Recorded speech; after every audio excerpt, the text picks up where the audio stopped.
Hello friends, my name is Hamid. Today I'm working on this Samsung over-the-range microwave.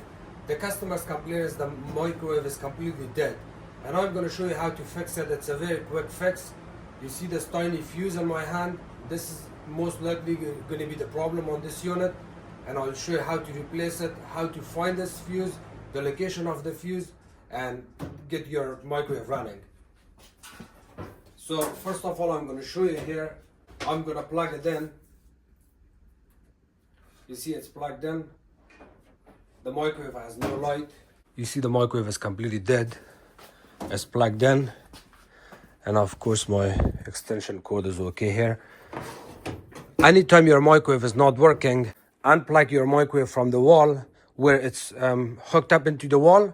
Find a mixer or juicer machine or a hairdryer, vacuum, anything.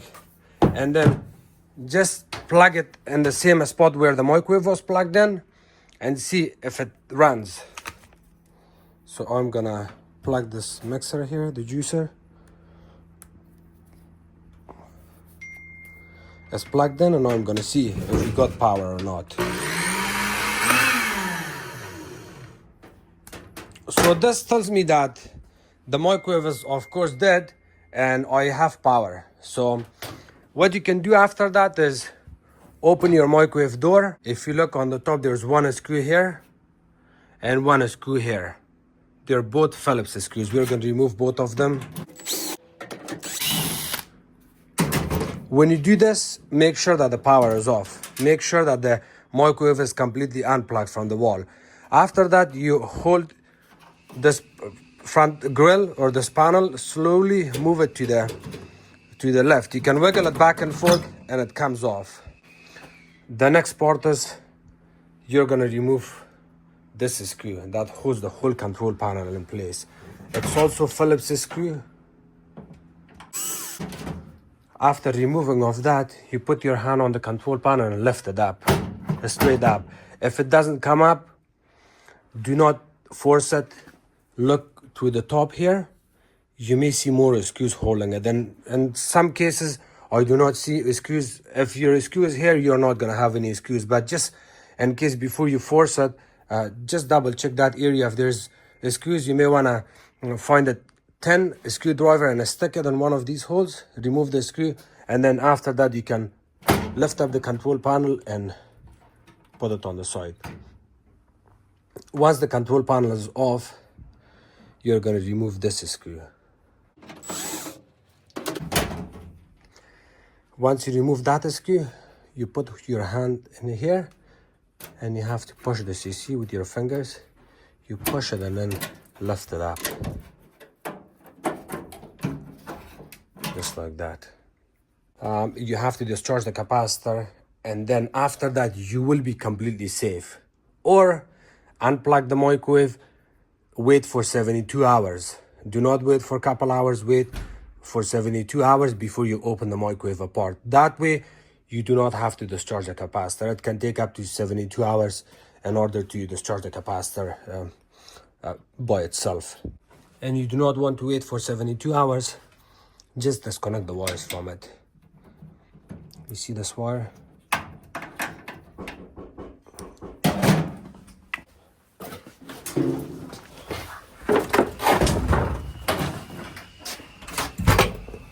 Hi. Hi there. Hi. Are you going to be around for a while? Yeah. Okay. I'll probably set up to drill a hole through the wall here. And Perfect. We will be here until 3 o'clock. Yeah. Well, as long as I get the hole through and that, Thank you. I can do on the outside. Sounds good. Thank you.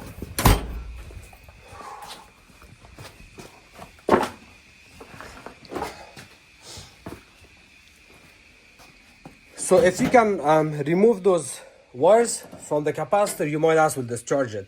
Discharging the capacitor is easy. You have to hold a needle nose plier with insulated handles. You want insulated handles, not the bare ones that you can touch the steel. Insulated handle, and then connect those two lines together, and then that discharges the capacitor. Or wait 72 hours before you open the microwave and you're safe. And now you're gonna see two fuses here. If you can buy two fuses from the store. They look similar to this, and if you look here, it says 20 amp fuse. I'll show you where it says. Right there, it says 20A. The same thing, 20A. 20 amp fuse, 250 volts. So you want to buy those fuses from appliances stores. You do not want less than 20 amp. And then you remove the fuses. So you may want to do one by one. Remove the, hold it with the needle nose plier and pull it out. It comes out. And replace the fuse with another one. And then do not put anything back in. You only put your control board back in. And in order to put the control board back in, you see this and the other one, the plastic, they get inserted there on the bottom, and there's two that goes up top. They look kind of like those. So you hold it straight in your hand.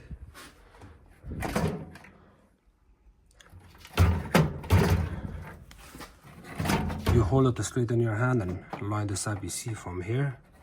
And the same thing on other side. Line this side up and push it down. So after that, close your door, plug in the microwave again. Plug in the microwave. And look in the front. We still have no power. And now disconnect the power again. Open the door. This time needle nose plier تو بردی؟ نه بر خیره.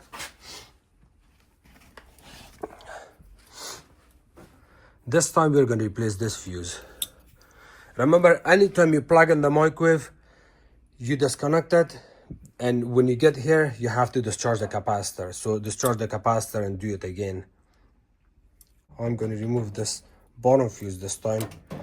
If you buy both of these fuses at the same time, you can replace both of them, and now you don't have to do this back and forth. But if you only have one fuse, then you have no choice. You have to do that. Okay.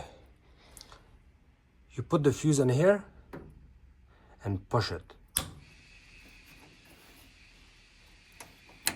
Push it. And now we are going to reinstall the control panel back in.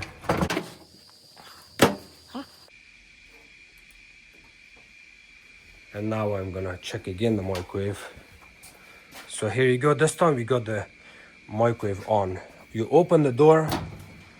If you open the door and you close it back and it blows the fuse again, now you got another problem. But usually if you replace this fuse, both of them at the same time, that takes care of the problem, and that would be perfect. Remember, if the fuse blows again when you open and close the door, that means you may have problem with these switches. Then you're gonna have to replace these switches, but usually they are the problem. What causes these fuses to blow?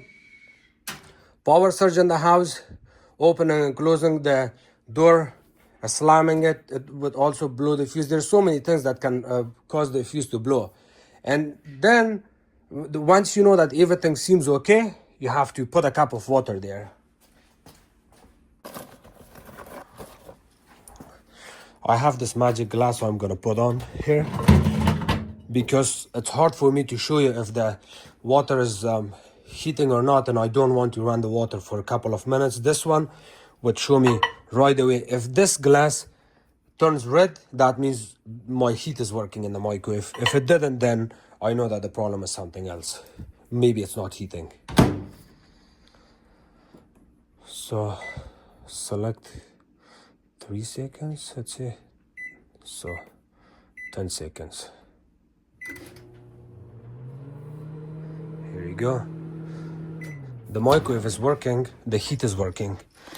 And now that I know the heat is working, I'll show you as a proof that the heat is working. I'm gonna put this glass of water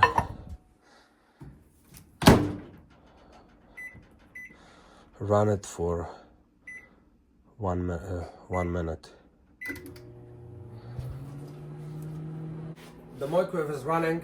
The rest of the stuff to put back together is super easy and simple.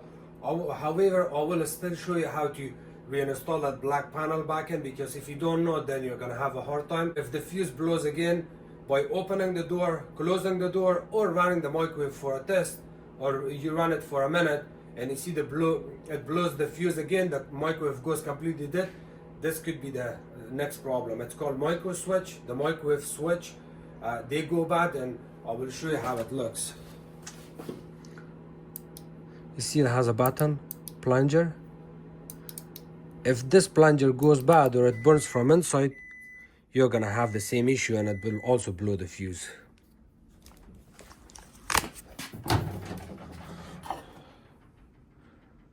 You can see the steam from the water. Okay, so you can, the same way you pull it out, the same way you're gonna reinstall this back in. When you reinstall it, you see this opening here? It kind of goes, you push it down a little bit, the hole lines up, and you can add your screw back in.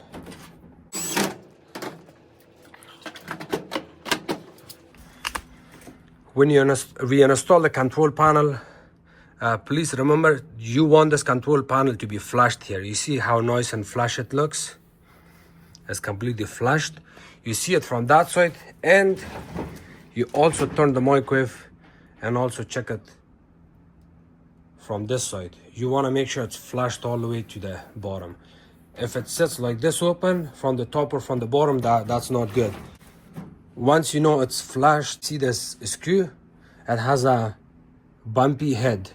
It's a circular head, it's not flush. It's a little bit bumpy, you see? It's like a pill, not flush like this. This is a really flush screw that goes on the top. The one that looks kind of bumpy is the one goes here. You see these plastic tabs, this one, and this one. They all gets inserted here on this opening, the large opening side. And then you push it on the right hand side, so it slides and it holds itself in place here. The same thing here. So what you can do is you hold this in your hand. You see this narrow opening? You wanna slide that straight at the back of this. This is the door. You're gonna stick it at the back of this, just like this. Very easy and simple. See the way it looks at the back? And then you hold it from the top. When you hold it, you have to kind of feel it from the bottom, and I'll show you.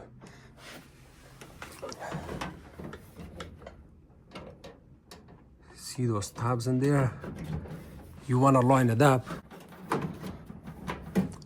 You may want to use 2 hands.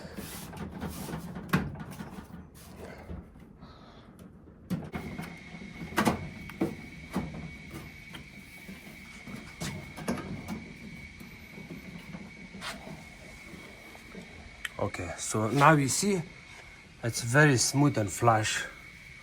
You want it like that. You do not want this area open. If this black grill or this front piece doesn't stay properly there, it's not flushed, then you will not be able to close your door properly. So it's very important that you want this area and that area to be flushed completely. And then after that, close your door to see how it feels. See, it makes that clank noise. That clank noise tells you that the door is sitting properly and it's good. You also want your door to be flushed here. You see how nice and flush it is? Nice and flush. When you close the door, if the door stays a little bit up or down, that can also cause the same fuse to blow. And now after that, you know everything is flushed and looks nice. You can add your screws back in.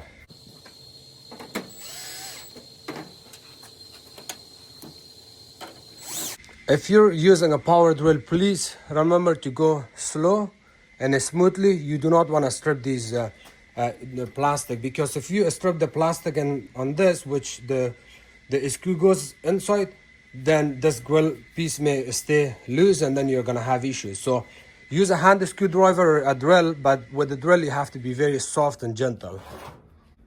Thank you so much for watching my videos. If you guys have any question, please comment below. Don't forget to subscribe to my channel, like my videos, and share it with others. You can also follow me on Facebook. It's called Hamid Appliances Repair. Thank you.